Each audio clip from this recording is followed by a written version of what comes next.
See, I'll never get my way, but I will someday, never far away.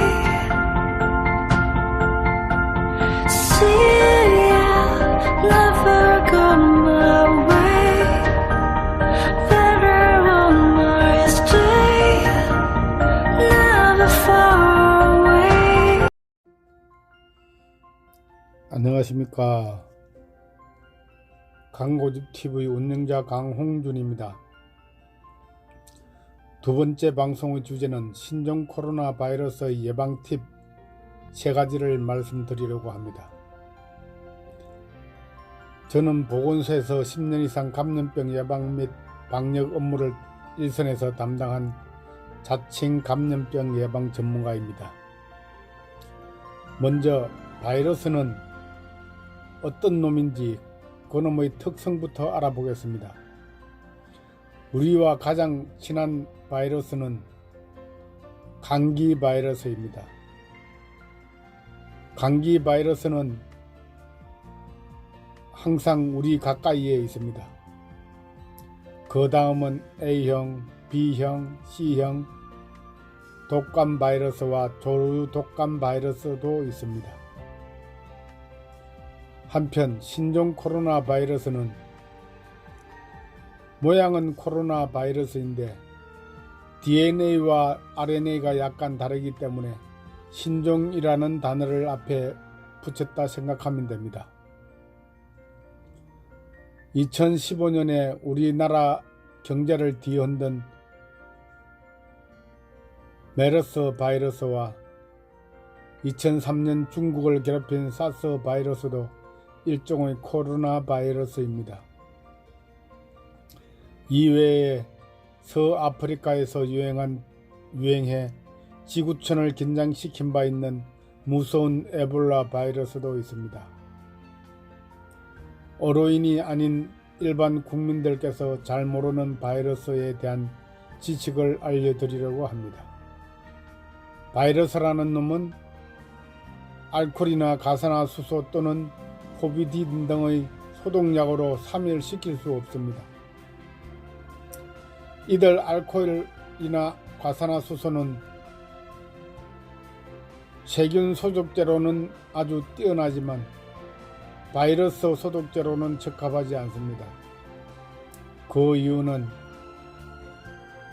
호두 껍질과 같이 바이러스의 외부를 단단한 단백질의 막이 보호하고 있어 알코올이나 가산화수소가 그 바이러스의 보호막을 파괴하지 못하기 때문입니다. 한편 세균은 그러한 껍질과 같은 단단한 단백질의 보호막이 없습니다. 그래서 알코올이나 가산화수소는 세균 소독제로 사용합니다. 따라서 치아 염소산 나트륨을 주 성분으로 하는 락사라고 불리는 상품이 가장 광범위하게 바이러스 소독약으로 사용됩니다. 일선 보건소에서는 염화 벤젤코늄을 주 성분으로 하는 천황, 닥터큐 등의 살균용 방역약품을 많이 사용하고 있습니다. 그러면 오늘의 주제인 신종 코로나 바이러스의 예방 팁 3가지만 말씀드리겠습니다. 먼저 첫 번째 방송에서 중국을 여행한 후 14일 이내 37.5도 이상의 발열을 동반한 기침, 숨가쁨, 오한, 가래 등의 호흡기 증상이 있을 경우 병원을 방문하지 말고 질병관리본부 콜센터 1339나 보건소에 전화를 해 신고하여 상담해야 한다고 말씀드렸습니다. 왜 14일일까요? 신종 코로나 바이러스의 잠복기가 최대 14일이기 때문입니다. 두 번째는 누구나 교통을 이용하거나 공공장소를 방문하는 등 사람이 모이는 장소에는 우리나라 기준으로는 KF94, 미국 기준으로는 N95 등급의 마스크를 사용해야 합니다. 마스크를 사용하지 않고는 상대방의 건강 상태를 모르기 때문에 모르는 사람과 가능하면 대화를 하지 말아야 합니다.